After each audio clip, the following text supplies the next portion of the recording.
everyone. Welcome to another episode of Confessions of a Founder. I'm your host, Alysha M. Campbell, founder and CEO of Culture Shift HR, which is your go-to culture transformation and fractional HR and DEI consultancy firm. I am so excited for you to be here for another episode where we are going to talk about the journey that I've been on building Culture Shift HR, being a first-time entrepreneur, and really taking the time to create a business that I could not only do, but do successfully and create a legacy and create my own kind of sandbox that allowed me to play. So we're going to talk on this episode around wearing many hats as an entrepreneur. And I know those who are also in business for themselves, whether you're a solopreneur, whether you have a team, it doesn't matter. We all start from the same place. And I think what's important is we sometimes forget over the years where we once started and the journey that we've gone through, creating a business, creating a service, creating value into the market, and wearing all the hats and doing all of the things. And so I wanted to talk about my experience doing this because boy, it was an experience. And I just want to first of all say, I am so grateful. I am not in that space anymore of having to do all the things because not only was I not great at all the things, but it was also it was a very stressful time to do all the things. But we're going to get there in a second. I want to first start off by talking about the transition to going into Culture Shift full time.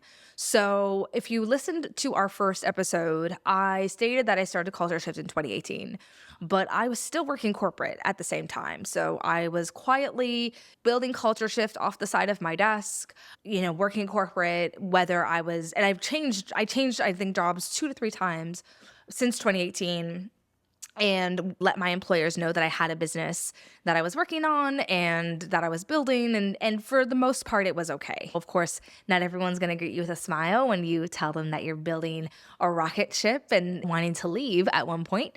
But, it is what it is. And sometimes employers are supportive and they're great, and other times they're not. And that's the way that it goes. But for my situation, when I took my last corporate job, I knew in my heart it was going to be the last corporate job. I was hoping that by the end of my second year there, I would feel comfortable, I'd feel confident enough to put my letter of resignation in and be full-time Culture Shift. That is not how it happened. It's funny because my family and I talked about what this transition was going to look like. Like, I was taking days off of my corporate job to work Culture Shift clients. That's how busy we were getting. I would literally have meetings during the day, meetings first thing in the morning, late at night, all the things, wearing all the hats. But literally it came to a point where I had to take time off of my corporate job to even continue to sustain Culture Shift in its infancy stage. And my employer at the time knew this. They were aware of it. But again, that doesn't make the pill easier to swallow. So as I'm working in my corporate job, sidebar, it's funny because if for employers listening to this, you probably have maybe 1, maybe 2, maybe more employees who probably have a side hustle. And you could probably tell their engagement prior to the side hustle to then when they're in the side hustle. And I say that because I knew this was going to be my last corporate job. And mind you, my reputation is everything. I'm very mindful of the quality of work that I produce and how I want to produce a very high quality of work for my clients, whether it's where I was working corporately or, clients that were hiring Culture Shift to do services. And it's funny, I laugh because as much as I was giving my A game to the corporate company I was working for, I also am mindful of the velocity of which I can work and not only the speed, but the engagement that I could have when I do my work. So it was funny because I could just tell within myself, like I would be like, oh yeah, I got XYZ things for my job, but I have all these great things going on for Culture Shift. And it was just so funny because it was very clear to me that I was like mentally starting to check out, and not in a massive way. Like, I was still getting my job done. I was still doing great work, all those key things, but I could tell there was a shift happening inside of me. And it was exciting because as you see this, think of it as a baby, this little baby starting to crawl and stand up on its own and walk. It's exciting. And so you have this thing that you're building and then you see it like starting to take shape and get into its groove. And then you're still working in addition to that, a corporate job where you have responsibilities and timeframes and projects and all those things. You feel very torn. You feel very tired. Let's be honest, running a company and a full-time job is no easy feat. But then you're also kind of like, I need to start thinking about an exit plan. Like, I don't want to waste time. I didn't build this for 3 years to just be like, okay, bye-bye. You have to start, to think about what does an exit plan begin to look like. So in my mind, I was like, okay, I'm ideally going to transition. Maybe I can do some consulting for them, right? So I'm like, okay, maybe instead of me fully resigning, let me see if I can stay on as a contractor. So that gives me more flexibility for culture shift. And I had this thought and I was like, I felt pretty comfortable with it, but I was still like, are they going to go for this? And I started to lay the foundation. I started to have the right conversations and I could tell that it wasn't being picked up in the greatest way. It was kind of like, what are you trying to do? Now, mind you, I'm on a work visa, or was on a work visa. So, I kind of used that as an opportunity to be like, well, this, might not come through, or this might not come through, and this can keep me working while I sort out my stuff, which were all very valid things happening. I wasn't lying. I wasn't expanding the truth. These were real things happening. I was just using those things in my favor. But I could tell that my employer was like, I don't know what's really going on here. I don't know what this means. Can you work for us? Can you not work for us? What's going on? So I took that in my head and I'm like, okay, like I got to figure something out because going full-time in your business, it is one of the, if not the scariest things that you ever do. Culture Shift was generating revenue, but not enough revenue to sustain my salary, number one, to even sustain part of my salary and to help support like my family, my life, and all those things. So for me to, again, go head first and be like, okay, bye. I wanted to have as much of my training wheels on for as long as I could for as much as possible. But it's funny because when you ask for something and God gives it to you, you're on a limited timeline. You got to take this thing or it's going away. And I'm going to explain why in a second.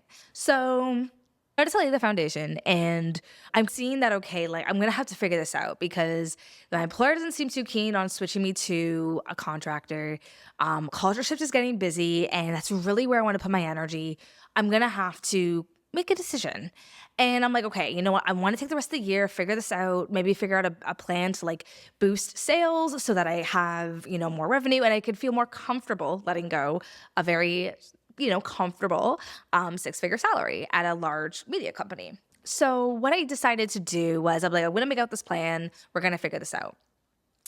That is not how it went, my friends. What actually ended up happening was I woke up one morning and something told me, this is going to be your last day. You're quitting today.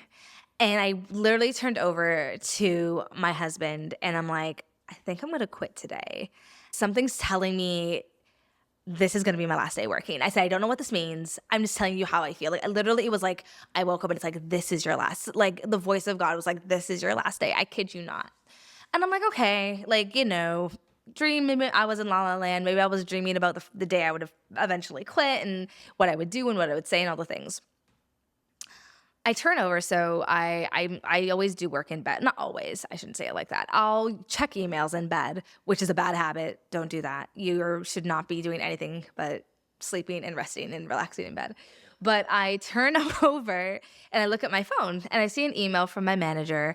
Long story short, throwing me under the bus on some work that had taken place. And I got into a state where I felt exactly how I felt when I created Culture Shift in the first place. So when I created Culture Shift, I was at my lowest of lows. I felt very fight or flight. I felt like my back was against the wall. And I promised myself on that floor, crying, that I would never, ever, ever make anyone or anything make me feel the way that I felt in that moment. And that was a promise to myself. That was a promise to Alysha that you'll never be in the position where someone has that type of authority or that type of influence on your life. And I read the email and it literally took me back to 2018 where I was like, okay, you said you never let anyone make you feel like this way again. Here you are reading this email and you're feeling like this way again. What are you going to do about it? What does this mean for you? So now, interestingly enough, the day that I was reading this email, it was a day off. I had booked that day off because I had appointments, and I woke up and I decided to just get ready for the day. I'm like, I'm going to shower, I'm going to get dressed, I'm going to leave, I got to go. And as I'm leaving the house, I email my manager and I say, hey, like, I think there's a bit of a misunderstanding. Can we hop on a call? Let me explain, because she had just come back from vacation. And I said, let me explain, because there had been all the stuff I had done in the background, and communicating via email is not always the best. So I said, let's get on a phone call. Let me walk you through what happened. I walk her through everything, and all of us, right off the bat, she's defensive. I'm to blame. There's no changing her mind that this isn't my fault. And as much as I had others who saw what I did and the why behind I did it, and I got all the right approvals and all the things, she did not want to hear it. So I'm getting more and more anxious. I'm getting more and more stressed, because it's one thing, if I make a mistake, I will own it. I will 100% own it. I made a mistake. I'm sorry. Let me fix it, and we move forward. But this was such a disconnect between what had happened and her understanding at the time that there was no reconciling. And so I start feeling this heat. Let's just call it a heat, a fire within my belly. Literally, like I wish I was exaggerating, and I'm not. And I'm on the phone, and the words just come out of my mouth. I'm handing in my resignation. Today's my last day. And I'm shaking. This is not something that I'm like, I'm gone, peace, figure it out. No, no, no, no, no. I'm on the phone, my hand is shaking, and the words come out of my mouth. I'm resigning. Today's my last day. And she replied and said, are you sure about that? And I said, yes, I'm sure about that. Again, handshaking. I don't know what I'm doing. At this point, something's taken over because I don't make rash decisions like this. I don't just wake up one day and say, I'm going to quit my job. I don't wake up. I'm a very planned person. I'm a very planned individual. And when this happened, I knew it was God shaking me, saying, Alysha, for 3 years, you have been building this business. For 3 years, I have given you clients. I've given you opportunity. I have given you every chance to build this thing and get it to a place where it can be self-sustainable.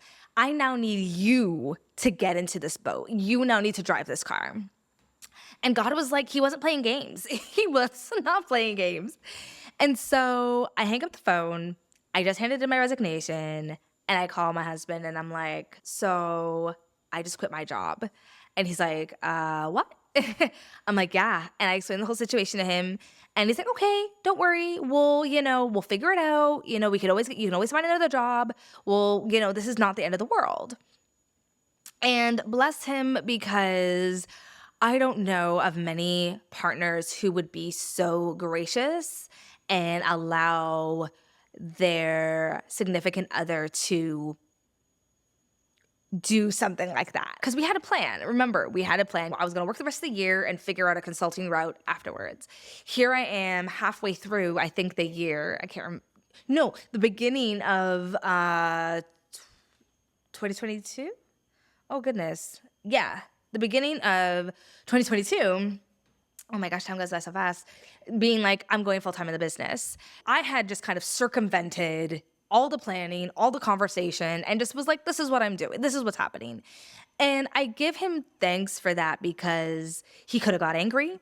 He could have got upset. He could have yelled. And now, mind you, if you ever met my husband, he is none of those things. He is not an angry person. He is not one to react. He's a very, very calm, and he's a very peaceful person. But we have to think about it. Living in New York City is not cheap. It is not cheap at all. And when you now cut one salary out of the picture, it changes your life. It changes what you can and can't do. And our thing at home is we always want to have opportunities, right? We wanted to make the amount of money we made. We moved to New York for a reason, for more opportunities, for more finances, to build the life we wanted to build. And here I come saying, well, I'm like, not contributing to my half of the bargain. Now, yes, culture shift was making money, and that was great. But the thing was, though, not enough to, one, replace a full-time salary, and two, to like, you know, create and do all the things that I needed to do at the time while managing our other financial obligations. So I go through the day, I finish my appointment, and I actually spoke to the head of HR, and I explained the whole situation. And there was a part of me that's like, Alysha, just ask for your job back. Just, see what we can make happen. Because you're scared. Like, I was horrified. I was like, oh my gosh, I just quit on the spot. I don't do this. I don't act like this. And maybe there's some recourse. Maybe I can backpedal a little bit. And the short of that conversation was that there was no backpedaling. She had said, Alysha, everything happens for the reason, and I think this is the right reason for you. And she's like, you are going to do so good. You are, everything's gonna be fine. You are gonna do so well. And I'm crying on the phone because I'm like, oh my gosh, what did I just do? And in the moment, I'm like, yes, you can always find another job, but it wasn't that. It was a moment in time where I was acting in a space that I never acted before. I didn't know who this person was that went through this day. I didn't know who the person was that just quit on the spot. And it was scary to not recognize myself. And it was scary to take this leap forward and now have to figure it out on my own.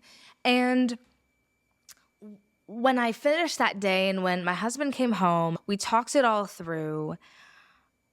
He had said, Alysha, everything's going to work out. Everything's going to be fine. And people say that, partners say that, friends say that, but it was something in his voice that's like, Alysha, don't worry, everything's going to work out. And I felt now mind you, for those who know me, I'm a very stressful person. I'm a very anxious person. But when he said that, there was a calmness and I'm like, okay, you know what? We got this. We're going to figure this out. Everything's going to be okay. And when you make big decisions like this, you can often talk yourself out of it. So in my mind, I'm like, well, you know what? Don't worry. I can get another job. This is probably for the best. The market's really good right now. I can get another higher job. And if culture shift doesn't work out, And then literally something in my brain was like, Alysha, why are you telling yourself culture shift's not going to work out? It's already working. Imagine you full-time in the working. Imagine what that would do to the business. And I'm like, exactly. I'm like, this is my chance. This is the space that I have to go full-time into culture shift and give it my all and be in my all in this business that I've spent 3 years building. So I gave you all that context just to show that I wanted a smooth transition. That did not happen. God had other plans. So here I am, day one, sitting in front of my computer,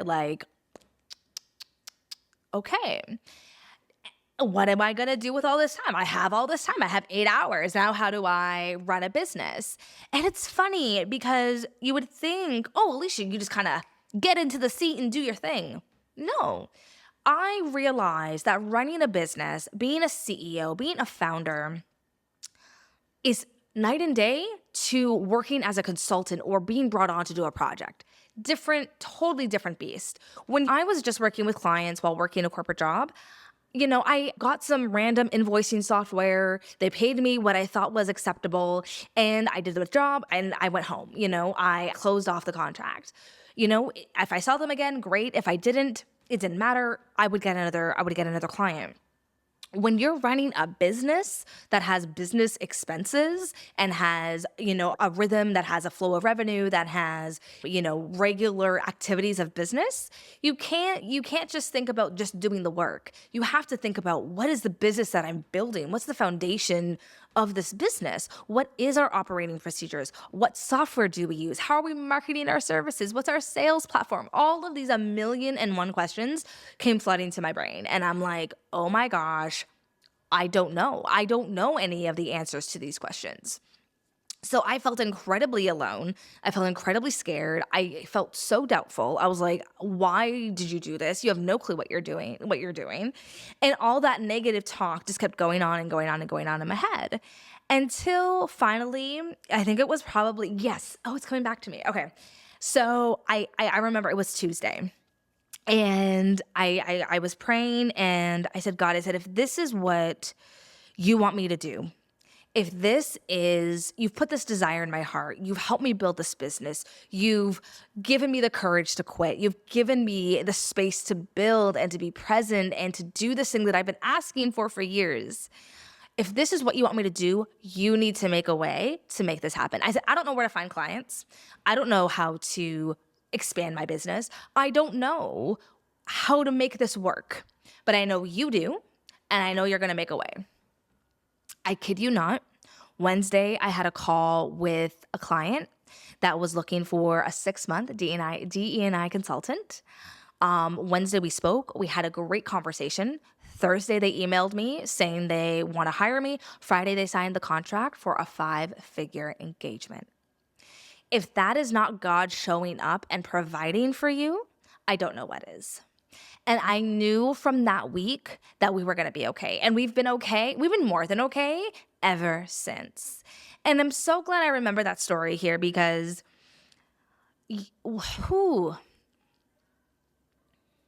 when God puts a desire on your heart to do something, he doesn't leave you to do it alone. He doesn't leave you in the wilderness to just say, figure it out, do what you got to do. He is there literally guiding you. He is there putting places and putting things that align for the path he's put you on.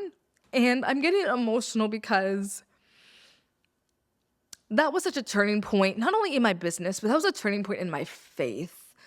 We're going to talk about faith and spirituality in another episode, but I don't remember. I don't remember. I know I've leaned on God in all elements of my life. I got saved when I was 15, and that was the first time I really leaned on him, like, yo, we got to talk. Like, we got to have a conversation, because it's one thing, again, to have a full-time income and to do something on the side and be like, oh, if it makes money this month, great. If it doesn't, it doesn't matter. I got this income. But when you are you and you have to figure out all the things and you got to make that money come in and you got to make this work, it puts you at a different level of trust. It puts you in a different level of faith. That week, God showed me that it's not like I just did this for you to just show you, but he's like, this is just, sorry. This is scratching the surface. And I'm getting emotional because if you had told that girl that 2 years later, she would have almost $500,000 in revenue company, that she would have a team of 6, that she would be creating an amazing business with amazing people, I would be like, yeah, okay, one day. Maybe not in 2 years, one day. But I say that as a testimony, and I say that to those who are listening to don't give up on God. Like, he's not going to give up on you. And I just remember that week ending and feeling so confident. Nothing could go wrong. I was the most confident person I had ever been because I knew that I was going to be okay. I knew this was going to be okay. And I knew that as long as I continued to be in God's will, I knew that this was going to continue to grow, prosper, and it was going to be okay. Now, was every day sunshine and rainbows? Absolutely not. But we are growing and things are unfolding at a pace that I can't take credit for. There's things that I do, meaning I'm acting in the will and the volition of what God has put forward in front of me. And whether you believe in God or not, you need to understand that we can't do, as human beings, we can't do it all. We're not meant to do it all. And I'm so grateful that I know a God and I serve a God that allows me to be safe, that allows me to dream big, that allows me to walk where there's no path yet, and the path is literally being laid as I take a step. I hope that encourages somebody. But as that week transpired and I felt the confidence to do this, I realized that I needed help. And so, meaning that there's a lot of things about a business I did not know about. Like, again, you have ideas. You know that you need to market your services. You know you need to have a sales platform. You know you need to have an accounting platform. You know that you need to reach out and have some type of communications. I knew the very basics and the very 101. But when you think about operationalizing a business, not a clue. So I hired these incredible consultants. I will drop their details in the podcast notes. I did a VIP day with them, and they helped me really get my stuff together. They helped me outline a revenue pipeline, my ideal customer, ways to market my products and my services, ways to repackage them, how to get more publicity. Like, they were a incredible partner. We worked together for about a month, and they made me feel like I had the structure of what I was doing and the importance of it. And I will be forever grateful, because those are the things that could trip you up as a founder, where you're like, I don't know step one, or I have an idea, but when it comes to putting pedal to the metal, it's a totally different ball game. So I had gone from not knowing what to do to getting my first client, or at that point, like my I would say first client being full-time in Culture Shift. I had clients before, but being full-time in the business, and now having consultants that had helped me figure out a framework of what I was doing, why I was doing it, all the things. Now, I'm still wearing many hats. I'm still at that point, doing the operations, sending out marketing emails, understanding client needs, all of the things. And I realized that I can't do it alone. There's only so many hours in the day. I know that certain things are not my zone of genius, and I need help. And that's when I began to hire an online business manager to kind of help me, with the offeralization. Oh my gosh, that's such a big word. No. They helped me operationalize my business and do things at a faster pace than I could ever do them, because that was not my zone of genius. And asking for help and networking more and being around other women entrepreneurs, especially Black women, that just elevated everything. We're going to do a separate episode about the power of networking and the opportunity of being in the room. But when you are in the room and you're around other individuals like yourself at a similar growing path that you are, or even, have already done level 1, 2, 3, and they're on, their multi-million-dollar revenue track, there's so much you can learn. There's so much amazing opportunity there in and of itself. But the thing that allowed me to see the growth that I was able to see in my business in such a short period of time was because of my ability to understand where I was actually better operationalized versus trying to continue to do all the things. And it was really hard for me to do that, because I think, especially as women, we want to do everything ourselves. We want to be the one to do it all, be super strong, not need nobody, but you actually do need someone. And, when you think about the best businesses out there, the best brands that are out there, they aren't doing this alone. The CEO has a COO and a CFO and all the other C-suites available to them, because this is not a one-person job. If you want to remain a one-person team, a solopreneur, then that's a different story. But if you are very much of the mindset of, I want to grow a business, I want to grow a brand, then being able to understand your role, where your zone of genius is so important. Because if you don't realize that, at some point, one, you're going to break the branch. There's only so much that you can do. And two, you're going to get stuck and you're going to get really frustrated. And I wanted to make sure that, one, I wasn't doing things that didn't make me excited, that didn't light me up. And I think, two, I realized that a team was going to be super important based on the level of growth I wanted to see in my business. So for those of you who are listening, asking yourself, well, do I hire? Do I not? I think you have to ask yourself, how big do you want to make your business? And at what point in that trajectory are you going to be at capacity where if another client came, if another opportunity came your way, if 10x growth came your way, could you actually take advantage of it? So big questions, but those are things that I definitely had to realize and ask myself. And by asking myself those questions, I was able to get really specific, really granular on who I wanted to invite into my business, the type of partners that I wanted working with me, not for me, and the type of culture I wanted to build into my organization, which was really, really, really important for me. So wearing many hats, definitely something something that I had to do in the beginning, definitely something that I was uncomfortable with, but muddled along as, operations required me to. But as soon as we had the right revenue, as soon as we had the opportunity to hire, I took advantage of that. And going from contractors to hiring full-time staff, that was even an adjustment for myself, because you're now creating an ecosystem for other people to be successful. That was even a leap in and of itself for me, and where I wanted culture shift. But if you don't begin to take those baby steps, if you don't begin to take the opportunity to look at where your business can thrive without you, then it's going to be a hard challenge when you get to a space where maybe I want to still run the business, but I would love some time for myself. But if everything is resting on you, that becomes harder and harder and harder. And we'll talk more on other episodes on the journey of an entrepreneur and going from in the business to a CEO. That's definitely a transition that I've had to manage over the past couple of months, going more into my CEO role as my team has expanded. And that's a journey in and of itself as well. You're never going to stop learning. You're never going to stop not growing. You're never going to stop not being able to, do things or grow or expand in other capacities that are going to feel uncomfortable. So as you think about this episode, ask yourself two big questions. One, where do you want to grow to? And two, at what point do you want to be a part of that growth?